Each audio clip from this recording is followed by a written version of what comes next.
So let's go.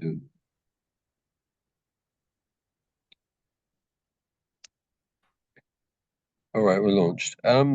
Good morning, everybody. Oh, good afternoon if you're viewing from Asia. I'm going to wait for about 30 seconds to allow everybody to join the webinar who's registered.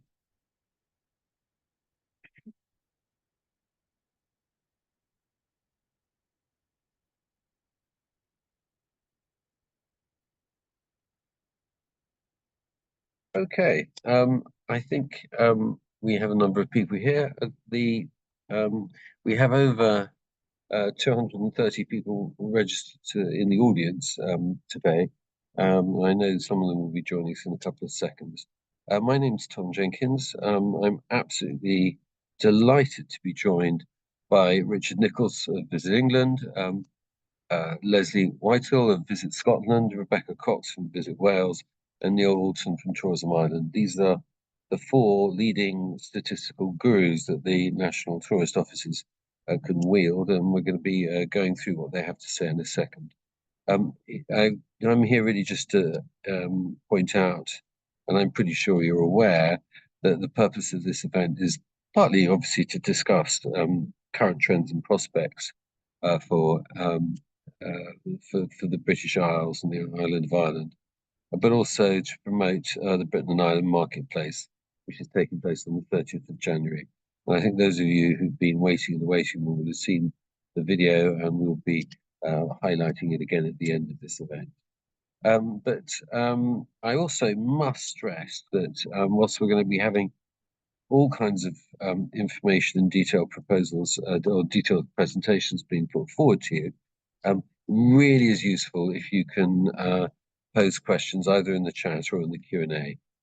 It's great for us to have a chat together, but it really makes it very both frightening and more entertaining when people actually pose questions that they're seeking answers for. So please don't be bashful. Pump any questions in the Q&A.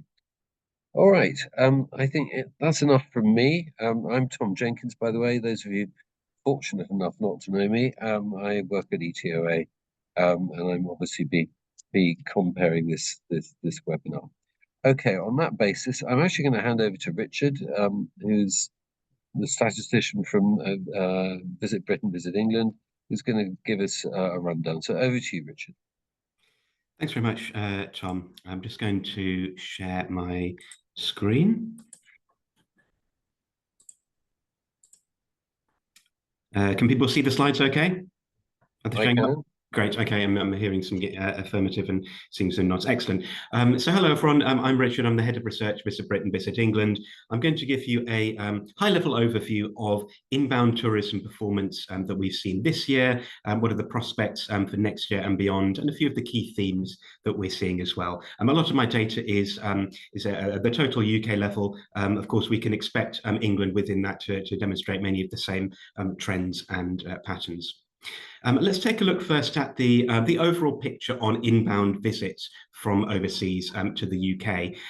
So finally, we are expecting them to surpass the pre-COVID levels in 2025, so up around 4% on 2024. That's our expectation for the full year. I just want to give a quick note on these numbers. So in last year, the Office for National Statistics instituted a methodological change to words that are guaranteed to strike despair into the hearts of any data and insights professional to the survey.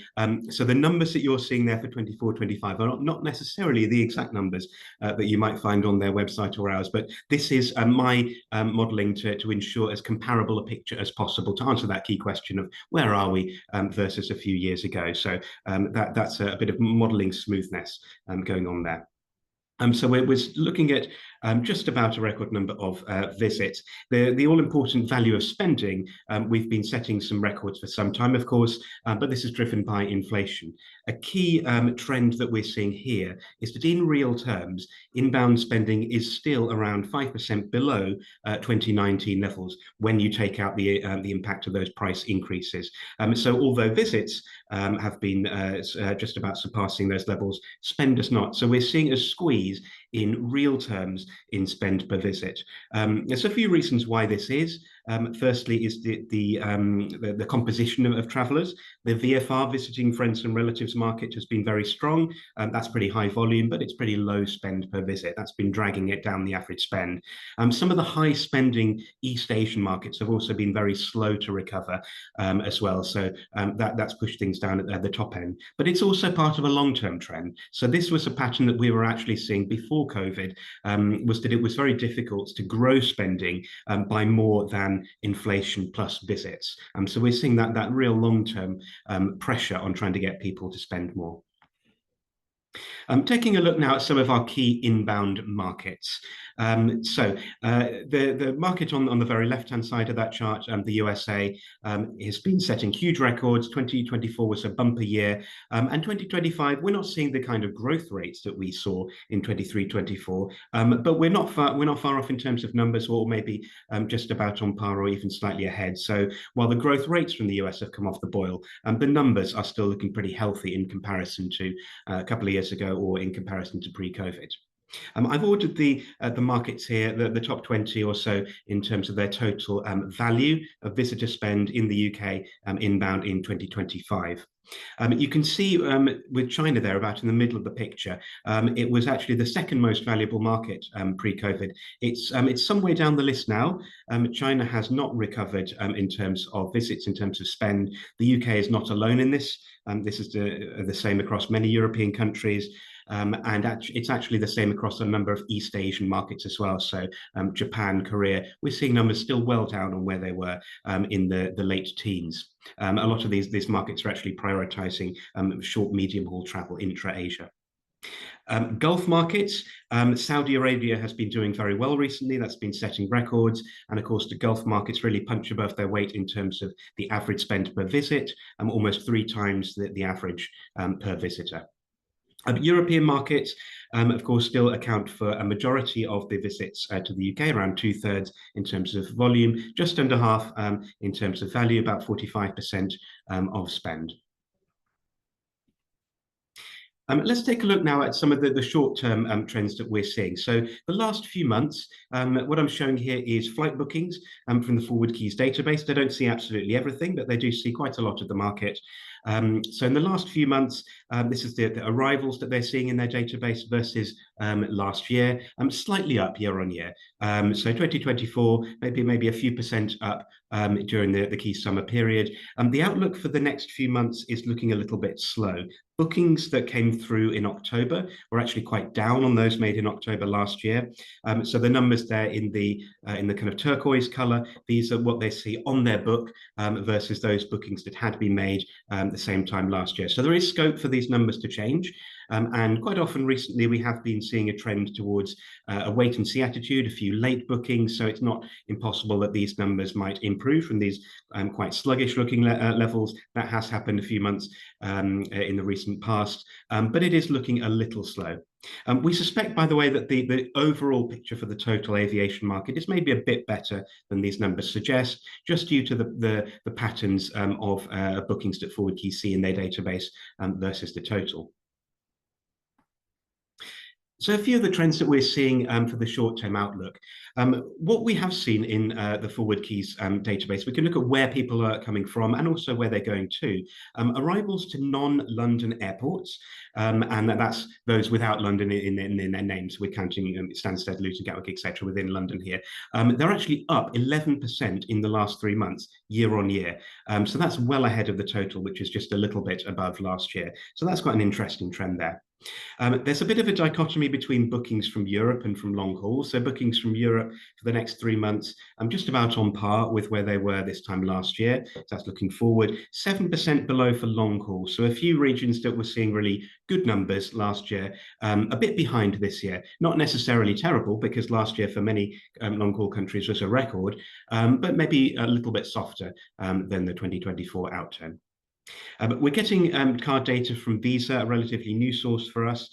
This also suggests that the value of inbound spend is growing, albeit their data suggests it's slower than card volume, so a squeeze on spend per visit. This is quite a new source for us, and it's got some vagaries and particularities, so we haven't factored this into our model, but it does seem to back up that tale of squeeze in spend per visit. We haven't done our own forecast yet for next year, but our partners at Oxford Economics have. They're forecasting 5% growth in inbound arrivals in 2026. Their forecast for 25 is slightly below ours actually, so maybe ours might our forecast for 26 might be slightly lower in growth terms, and they're expecting spend to broadly track visits plus inflation, but risks are very much to the downside here.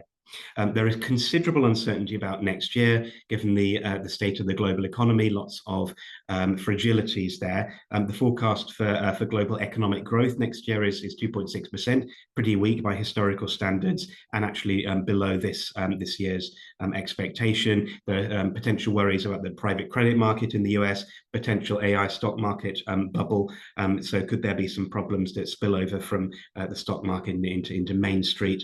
There are lots of risks for the global economy for next year. And taking a look at the UK in the competitive context, what I've shown here is inbound overnight tourist arrivals to each destination indexed to 2019. So 2025 in the blue, and then the forecast for 2030 in the red. Now, for 2025, the UK is ahead of some and behind others. So if you compare it to some of these other English-speaking markets, Australia, Canada, US, the UK is actually quite a bit ahead of those in terms of visits indexed to pre-COVID. In terms of most European markets, not all, but most, we're running a bit behind. We're ahead of a few, but behind the majority.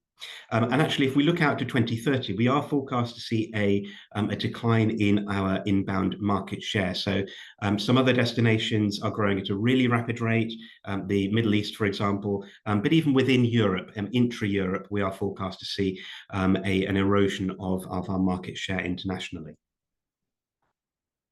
A couple of thematic highlights. I've given you the kind of dry stuff. A couple of the themes that we're looking at the moment.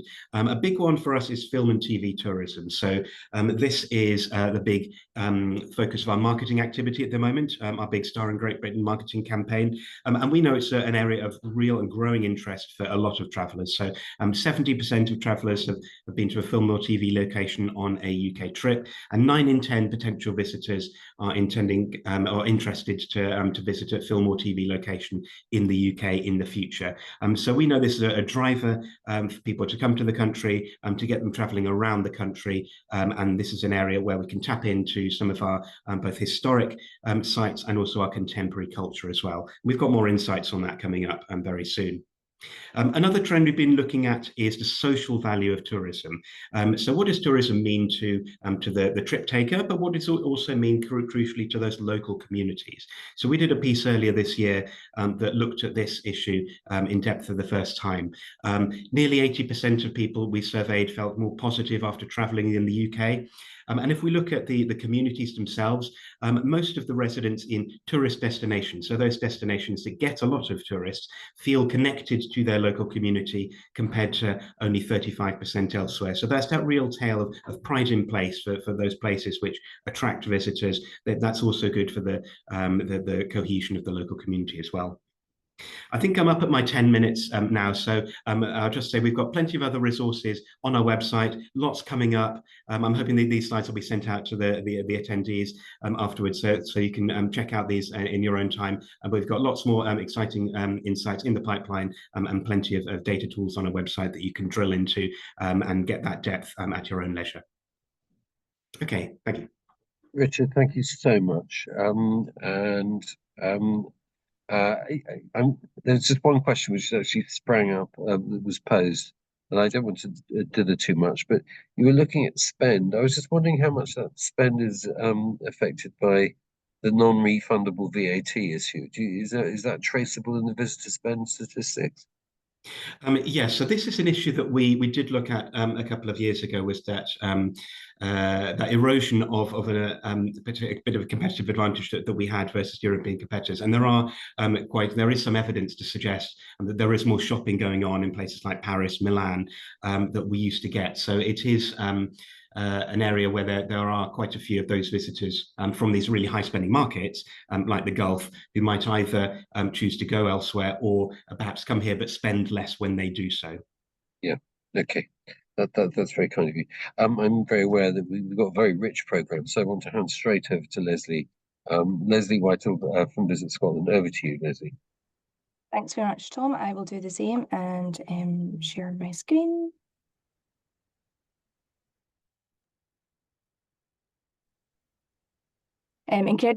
Sorry, I'll just assume that you can see my slides unless I hear otherwise. Great, thank you. Incredibly useful to be here to hear from Richard and to provide a Scotland lens on some of the data that he's shared. Apologies, there may be some duplication, but I'll try and make it as exciting as I can. So in 2024, so the last full year data that we have access. We can see the slides. Oh. I can't see the slides either. I'm just a bit worried about that.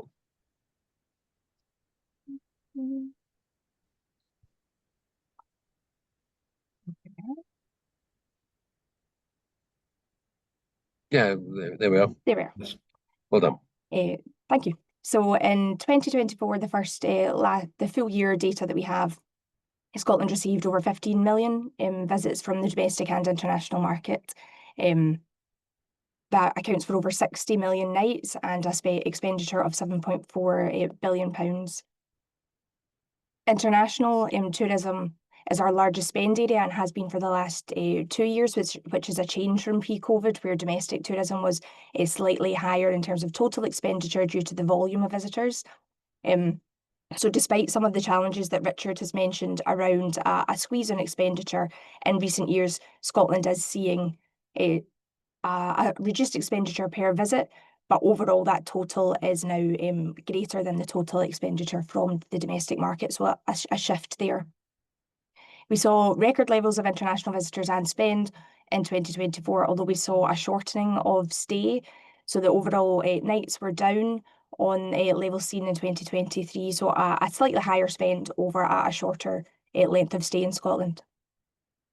A record volume of US visitors at almost 1 million, so making up 22% of our international visitors in 2024.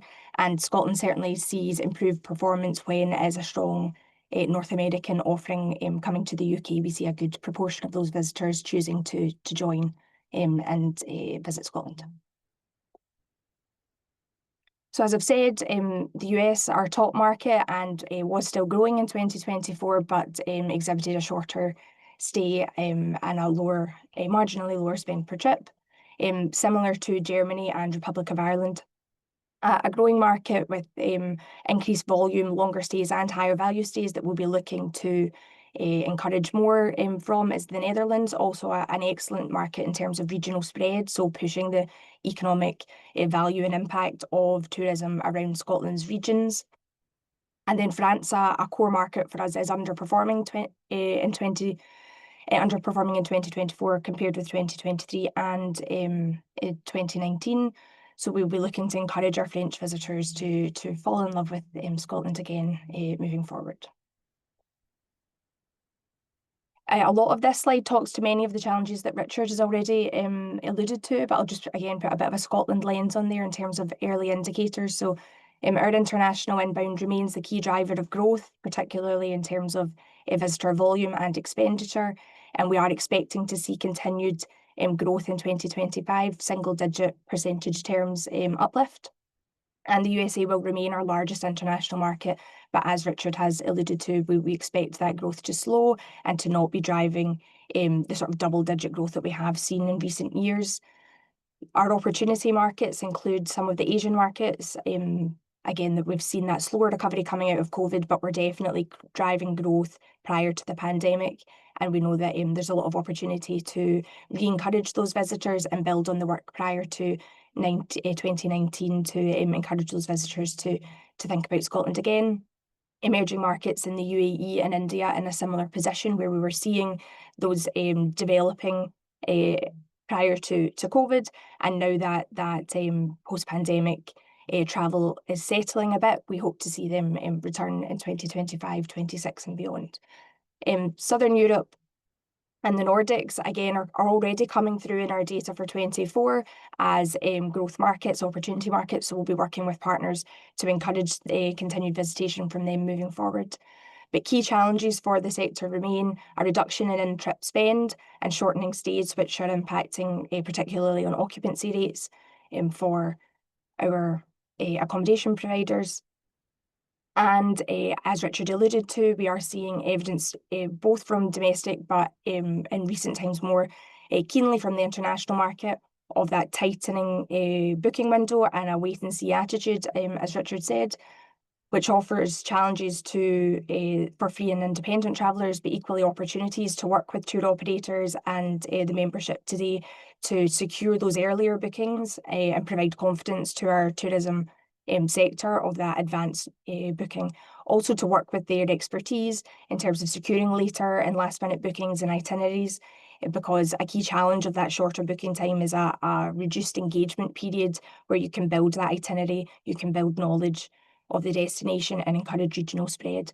So I think potentially on the face of it, not a particularly positive behaviour can be flipped to a strength for Scotland, for the UK and our visitors who are choosing us in the near future. And then just a very quick shameless plug for two pieces of research and insight that we have published. The first being our travel trends looking out to 2027, although it was published in 25, still a lot of relevant content in there for the future look in terms of consumer demand and interest, with a particular Scotland lens, but equally applicable to the UK. So people looking to travel and incorporate their passions into their stay, so looking potentially at more niche markets, interests. We've looked recently at things like tattoo tourism, where people are now, instead of a tattoo perhaps being a mistake on a holiday or associated with perhaps like maybe impulse choice, actually the artist has been sought out, and that is one of the drivers of someone choosing to visit Scotland or other destinations. So we're interested to see how that's a good anecdotal example of someone's passion then translating into a driver for travel. Richard also talked again about that community place and sense of place and pride. So again, immersive experiences, we know, and regenerative tourism and how visitors can look to give back, which is refreshing attitude when we have seen in years gone past a tourist attitude. I think now people definitely consider themselves to be a visitor and contributor to destinations. And then the last piece is our Trends for 2025 paper, which we will be refreshing and hope to publish in the coming weeks and months, and I'll share with Tom so it can be shared with the membership. But just to highlight that we do have some forward-looking trends work on VisitScotland.org for the membership to have access to if helpful. Thank you. Jeff, sorry, Lesley, thank you so much. I just note that your presentation's creating a minor storm in the inquiries area, insofar as and I'd already written this down as a question, which is, I mean, do you think the imposition of a 6% tax in Edinburgh, and indeed in a number of other destinations across Scotland, is that going to have an impact on numbers? I think it would be naive of me to say it's not going to have an impact, and Visit Scotland's role will be to monitor that impact and to continue to advise the local authorities, who are the decision makers on whether or not a levy is implemented, as to how that is managed and how that is how the funds generated from a levy are put into the visitor experience, so that can become something that sustainably grows tourism rather than a hindrance to it. Okay, yeah, I mean, that is the narrative, and that's the answer as far as we're concerned. No, that's obviously subject to debate. We'll come back. We'll come back to now, Rebecca, Wales, land of my fathers. I will hand it over to you to discuss. Thank you. Please. I'll try sharing my screen.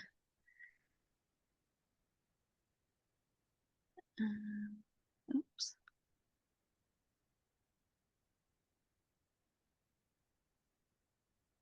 Can you all see that okay? That's looking great. Okay. Hi everyone, my name's Becky Cox. I head up the research team at Visit Wales.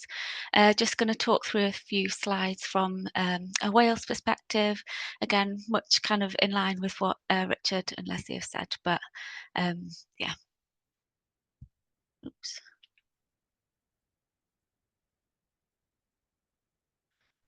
Is it clicking through for you? Oh, is that working now? Yeah, moving now. It's working fine. Thank you. So this looks at international visitors coming into Wales between 2009 and 2024. That blue line there shows the number of visits, and the orange one shows the volume, the amount of spend. So as you can see here, for volume, Wales is up around 4% on 2023 in terms of visits, but we're still behind on pre-COVID levels, so down about 10% on 2019.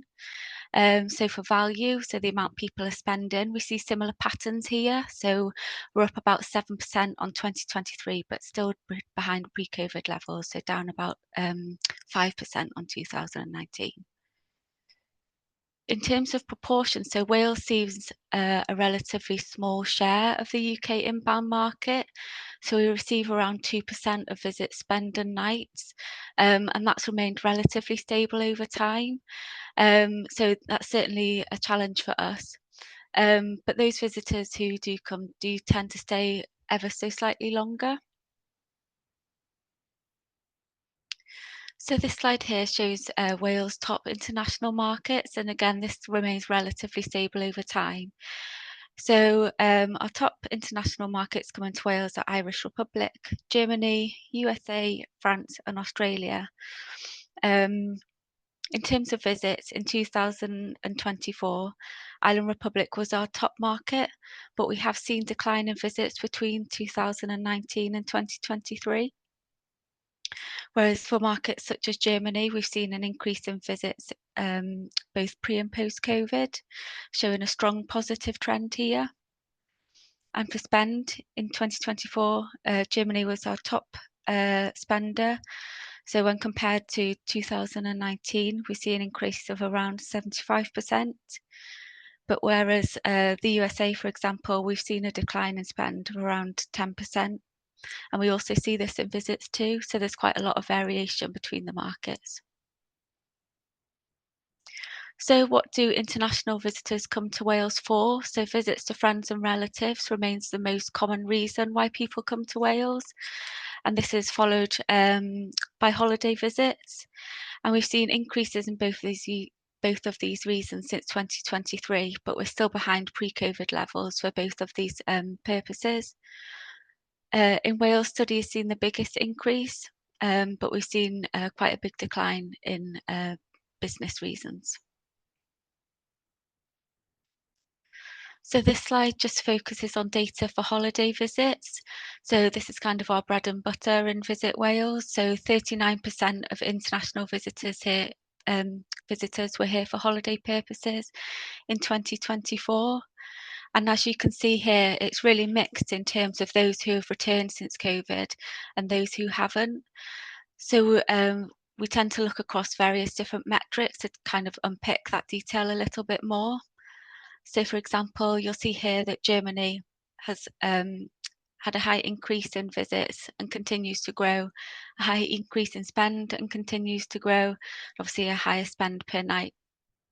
Whereas France is much more mixed. So for visits, we see a decline, but for spend, we do see an increase. So as Richard alluded to earlier, ONS are not endorsing comparisons between 2025 data and previous years due to the changes in methodology. So at the moment, we kind of looked at other sources as well to kind of support our understanding of what 2025 and beyond looks like. So this data that you can see on the screen here looks at Visa card spending data. And this data is specific to Wales, and you can see for year to date, we see a 14% increase in spend when comparing to the same period last year. And we see some anecdotal evidence that kind of supports this. So from our stakeholders, we're kind of reporting that international trend has increased slightly this year, but beyond 2025, it's much more of a mixed picture, with many kind of having forthcoming bookings relatively strong, but some seeing like a less positive outlook. So we work really closely within the team in Visit Wales to support our marketing teams, and we do bespoke pieces of research to kind of support their programme of work. And the next few slides are just kind of unpicking some of the data that we have as part of those studies. So this comes from our market demand study, and within that we look at various questions such as trip intentions, barriers to why people aren't taking trips, and we also look at marketing impact as well. So this word cloud comes from that study, and it looks at perceptions of Wales. So basically we ask people what they think of when they think of Wales as a destination. And you can see here, such as scenery, mountains, beautiful, feature quite highly. You also have some quite random ones in there. So Gavin and Stacey also comes through quite a lot, which is quite interesting. This comes from the same study, but we also ask about destination influences and destination types. So we ask what influences people when they're booking a trip and what destination types they're looking for. So in terms of influences, oh, I should mention, sorry, that this is from French, German and US markets. So when it comes to influences, somewhere that's rich in history and culture and value for money feature quite highly across all three markets. And in terms of destination types, urban destinations such as cities and towns, historic and heritage towns featured quite highly, and scenic coastline and harbours also feature highly as well. In terms of experiences people are looking for, there are 4 kind of key experiences that feature really highly across all 3 of the markets. So trying local food and drink, visiting heritage or cultural attractions, visiting outdoor visitor attractions, and learning about local history and culture are kind of the key things that come through from those studies. And like I say, we work really closely with our marketing teams to kind of use this information and tailor our marketing to try and encourage those markets to come to the UK and specifically to Wales as well. So that's all from me. And yeah, thank you. Well, thank you so much. That was a surprising insight into Wales, and that was great. We'll come back to it in a minute, I think. Neil, Ireland, you have splendidly not done a presentation when we actually talk to one another, which is rather good. Are there any particular trends and prospects you'd like to point out about Ireland? And by the way, I would mention that Tourism Ireland is one of the most beautifully funded and response. You seem to have a link with government in some ways that the rest of us rather envy. I think I would say you're the most envied representative in the room. And I would just congratulate you now that Ireland has secured a drop of VAT down to 9%, I believe, from the beginning of next year. This is something, certainly on hospitality provision. This is something that a number of us are looking forward to selling. But over to you. What are the main issues from your point of view? Yeah, well, thanks very much for that, Tom. So, as you say, I'm Neil Aulton from Tourism Ireland, and just to give a bit of context to begin with, thanks for that context, Tom. But for Tourism Ireland, so we actually work across the whole of the island of Ireland, so that's Northern Ireland and Ireland, and we're purely marketing. We have Vulture Ireland and Tourism Northern Ireland who work alongside us doing other great work in terms of supporting the industry. So, I mean, I suppose in terms of this session, like I was listening to the other speakers there, and I think the situation probably in statistics mirrors what the other guys are seeing. But I suppose what I was thinking around is maybe some challenges and opportunities about what the island of Ireland is facing. So on challenges, and I think these again will probably be very sort of widely spread across the whole of the Britain and Ireland. But cost of living, we've really seen that have quite an impact. So, in our work, we see two in 5 saying that the costs are actually stopping them from taking trips or impacting where they may go on their trips. And half of them are saying they actually now are looking at all the costs of a trip prior to actually deciding where to go. So certainly these are having an impact. And what we're seeing is maybe search windows dropping, so people are choosing where to go and committing slightly late in the process. So certainly that's one thing. Competitiveness as well. With being a Northern European destination, none of us on this call are cheap destinations, but we are pretty much all good destinations. The island of Ireland in particular, I would obviously say, has a wide variety of really high quality experiences that you wouldn't get in other destinations. So you can experience a wide different variety of things just within a relatively small area. So that definitely is good. And then probably the other limitation may be capacity. So while we've got some great new products coming into the island of Ireland, particularly in our cities, some of the capacity can be challenging.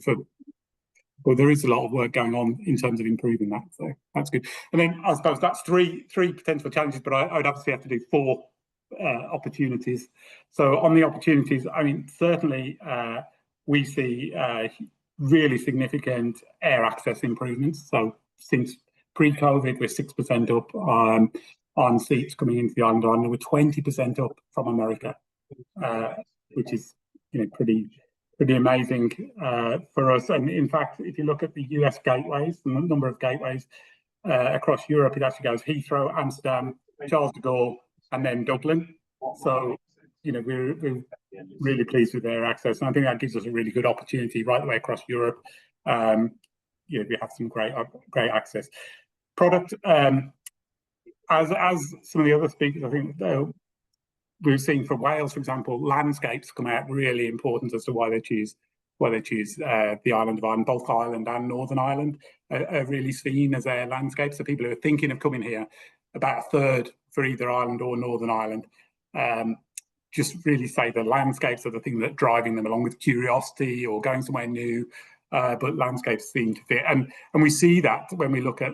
So, for example, we look at 16 different destinations in our work, and Northern Ireland actually comes out one of the most Instagrammed places. So the people who go to Northern Ireland are the most likely to Instagram their trip, which is a really nice fact for us. But we can see that in the way that there's some unique product there.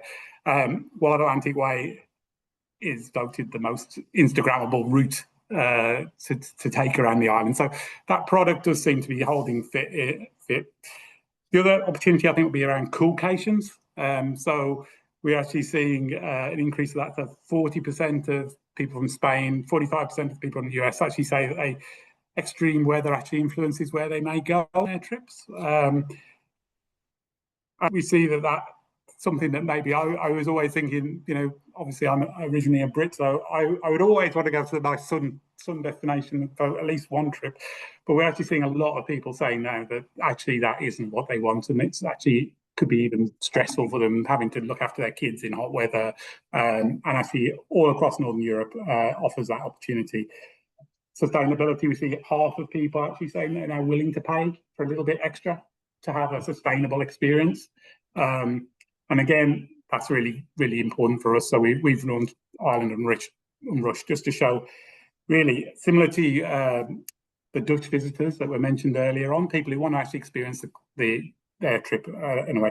And then to balance it onto the positives of the opportunities, AI as well. So AI, we're now seeing a third of holiday makers are using AI in relation to choosing where to go and what to do. And we see this as a real opportunity, because if everybody on the call can get their websites up to date and easily accessible to AI, that makes the experience for everybody booking there. So certainly loads of opportunities. We haven't got tattoo tourism on our opportunity list, but maybe I might put that on as well. Maybe we'll do something. I think the revelation of this discussion is tattoo tourism. I was lost in thought that maybe instead of getting badges for Boy Scouts, we should offer them tattoos on their arm. But I think that might be a bit too controversial and also breach age restrictions on tattoos. But no, I mean, it's, yeah, right. So I got this one in Edinburgh, or I got this one in Tenby or somewhere, I don't know. maybe we should have site-specific tattoos. No, thank you so much for that, Neil. I'm just intrigued. I mean, when we did a survey of our members, who probably moved over 1 million people into Ireland, it really looked like it was very, very similar to the UK's performance in terms of the international markets coming in.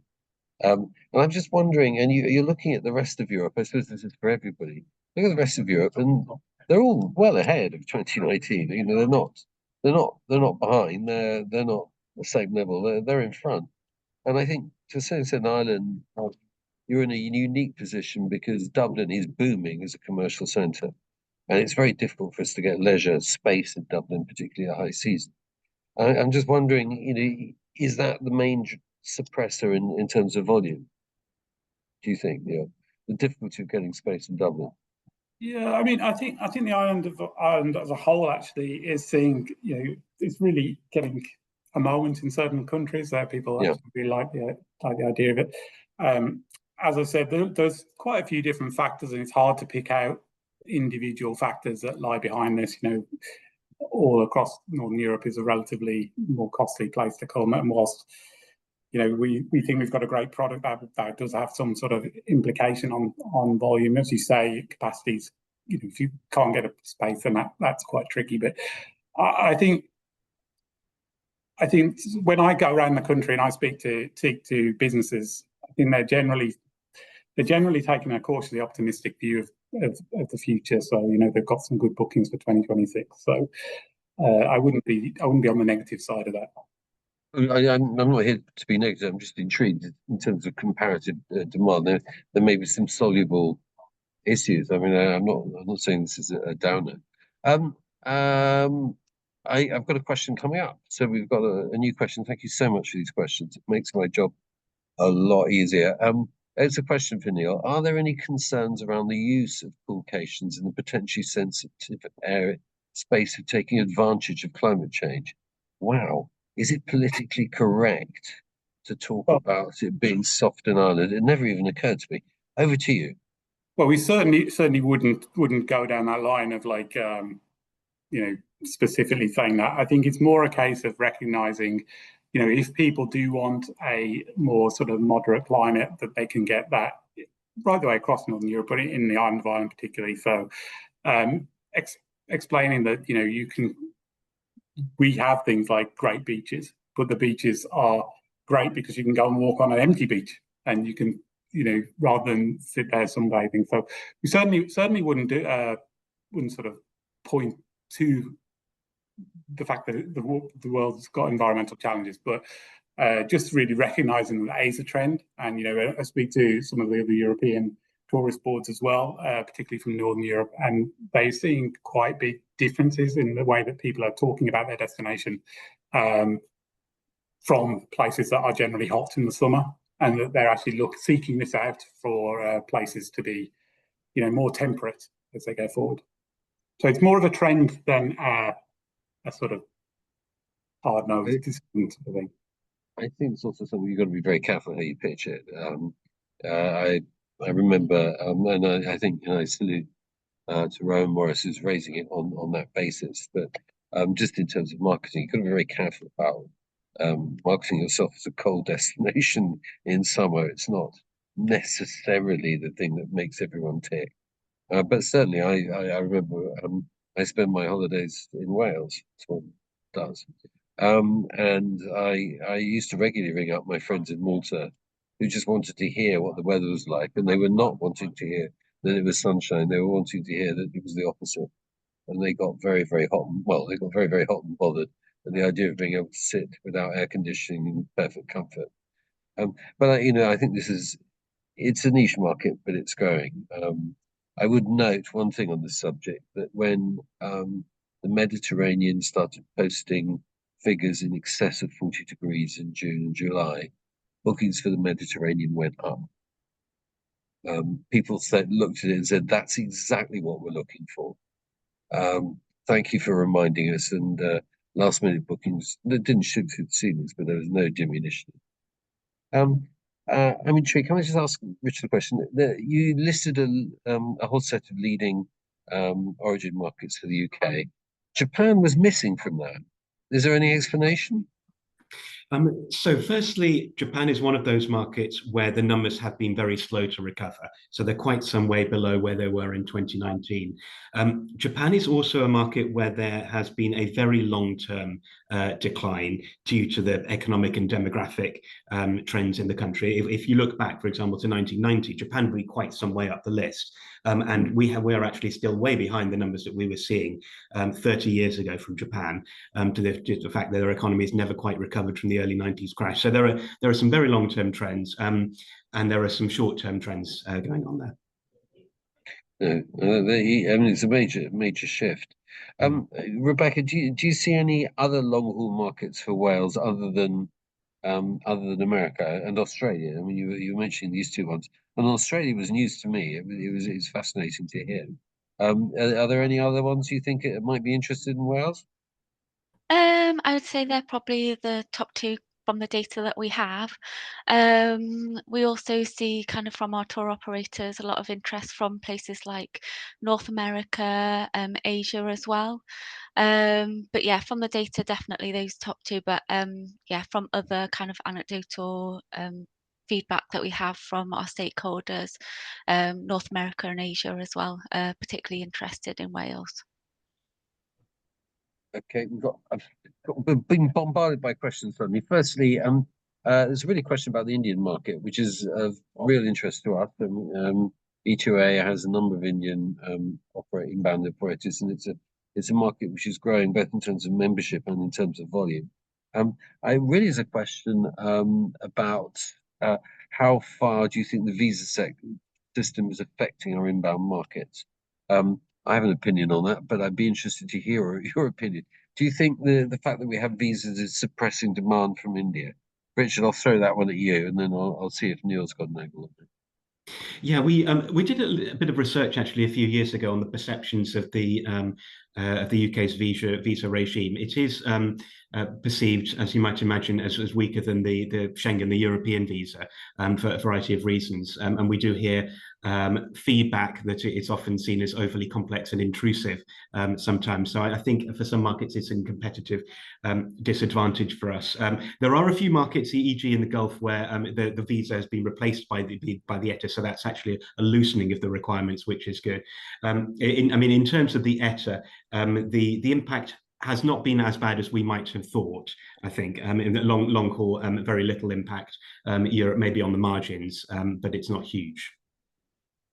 And I think, Neil, you're the one country in Europe that has neither an ETA or the prospective ETIAS. You're the sort of Serbia. I only use Serbia as an example because Serbia is the biggest boom inbound country in Europe because it requires no visa requirements at all from nearly any country. So it's got record numbers of Chinese arriving. But Neil, if you excuse that analogy, I'll throw it back to you.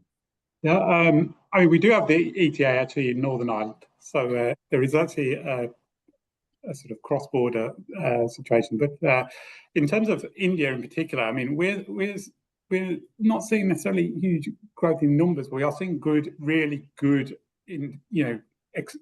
opportunities from India. So some people particularly coming out and having a really good trip for us across the island, spending time right the way across the whole of the island, doing things that we want them to do. So there does seem to be an expansion in the value from India, albeit that obviously you've got visas and so forth. And visas are a block, and I ought to mention that we're doing a specific month dedicated to India next year. It's called Showcase India, and the highlight of it will be our presence at the OTM the OTM fair in Mumbai. So I would commend anybody interested in India to look at what we're doing on that subject.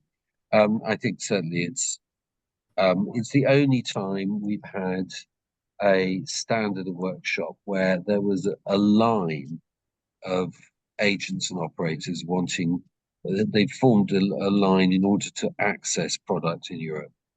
The demand is so strong. The thing that's suppressing it is, as the correspondent here has alluded to, is the visa requirements, which are costly and intrusive. But hey, there's real energy there. I'm not saying for one moment it's an easy market. There are very few easy markets out there, but it is one with lots and lots of demand. Just a question really for everybody from Tristram from Globus. If I know this is an open question, I'll throw it to Rebecca and Lesley. Just checking if you can follow this. If an overseas visitor visits the 4 countries on the same coach tour, how is that data identified in your statistics? The best person to ask on that is Richard, but I'm happy to attempt it. Well, you give that, and then Richard can pass comment at the end. Yeah, give me a mark out of 5, please, Richard. So I guess the first point would be if we're specifically talking about the international passenger survey here. So they would be surveyed on point of exit, and at that point they'd be asked about where they had travelled. So they would be captured in Scotland's data as well as Wales, England, and in the UK. You wouldn't be duplicated across them. So at UK you would count as 1 visitor, but you would also count as 1 visitor to each destination. Things like Visa card data that is at point of sale, so you would be captured real time.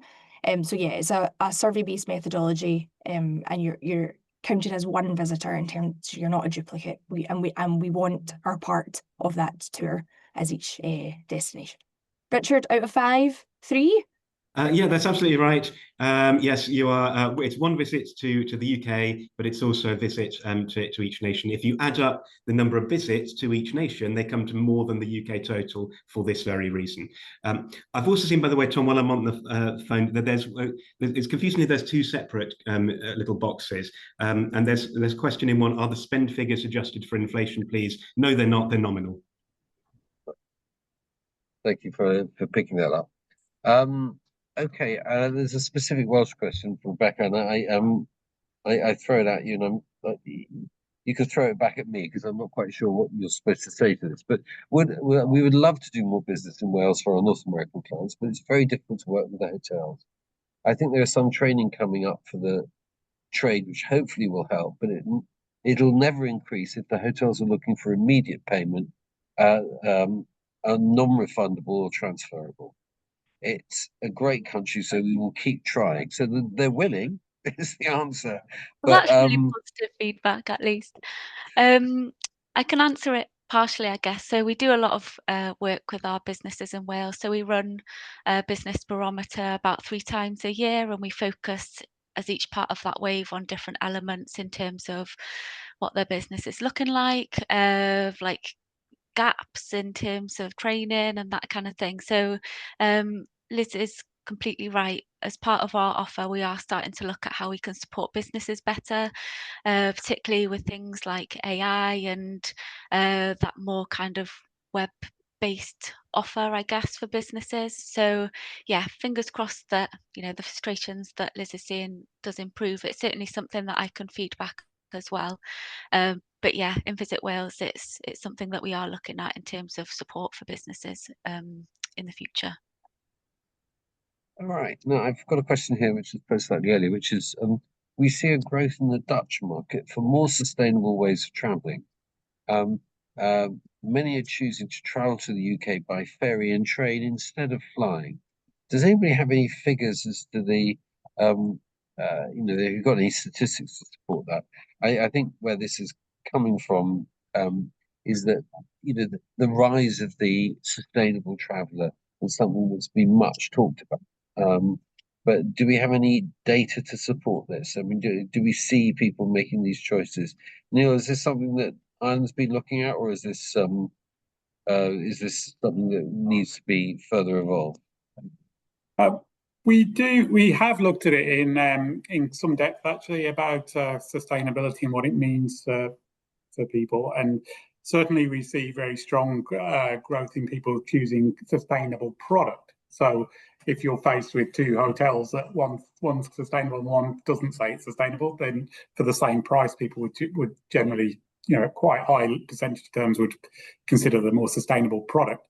Where we maybe haven't seen yet too much is people choosing sustainable destinations. So that does seem to be more more a sort of lagging thing. So we had a sort of phrase of giving the gift of sustainability. So what we felt was that people maybe would come, but it's really good if they go home feeling that they've had a relatively sustainable trip.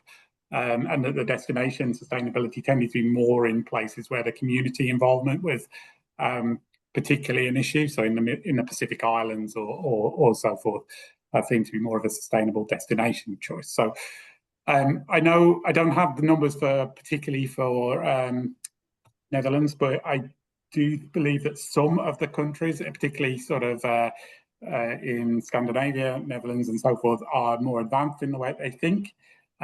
We did some work just last year actually about how we made the most of European markets, but one of the things that did come up was flight shaming from places that you would imagine flight shaming to be a big issue, and actually it still didn't seem a huge issue even in the Nordics and places like that. They were still saying they weren't shamed about it, but what they were saying is that when they do take a flight, some people, when they do take a flight, they want to make the most of it, so they don't waste flights, but they're still happy to take flights.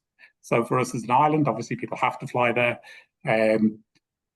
So it's good, I suppose. It's always tricky, but the flight is still an acceptable part of people's behaviour, but they want to make the most of it, and they're being less frivolent about their flying. I think that's really interesting. I think it was interesting what you're saying about flight shaming. It was very interesting when the flight shaming story was breaking. It didn't seem to affect the SAS share price at all. There was no traceable commercial impact. Okay, we're really reaching the end of our time, and I think we have answered the questions that have been posed, which is great. Oh no, North York Moors National Park is the only market to source markets that can arrive without flying. This has increased the strength of the NYM relationship with their Dutch German trade partners. I think that's a statement rather than a question, but there's an example of one that works, is the answer. How you get people to Ireland from Netherlands without flying, Neil, would be an interesting question. Well, actually, we have seen quite growth in ferry access. It's over the last few years into the island on a number of different routes, actually. So there are ways to get to the island. But one of our directors has a phrase like, "You've either got to fly, come by boat, or swim to the island." So they're your choices, really. And I was stupidly ignoring the idea of them driving there, of course. Okay, can I just take this opportunity to thank Richard, Lesley, Rebecca and Neil for joining us today. They've devoted a lot of time to this, so thank you so much for being there. Those of you on the call, and we have still well over 100 participants on the call, thank you for being here. This has been recorded and is going to be made available to anybody who registered. It will also be available on our website. One of the things we didn't touch on today is the fact that there is considerable scope for expansion outside of the high season, and we're going to be having a workshop called Shoulder and Off Peak, which I believe the logo is, here it is. We've got the Shoulder and Off Peak marketplace, which I need to point out to, which is taking place on the 12th of June. But long before that, we have the Britain and Ireland marketplace, which is going to be culminating with a video. So thank you to my fellow panelists. Thank you to the participants watching. Thank you, everybody. Look forward to seeing you soon. Thank you very much indeed. Bye-bye.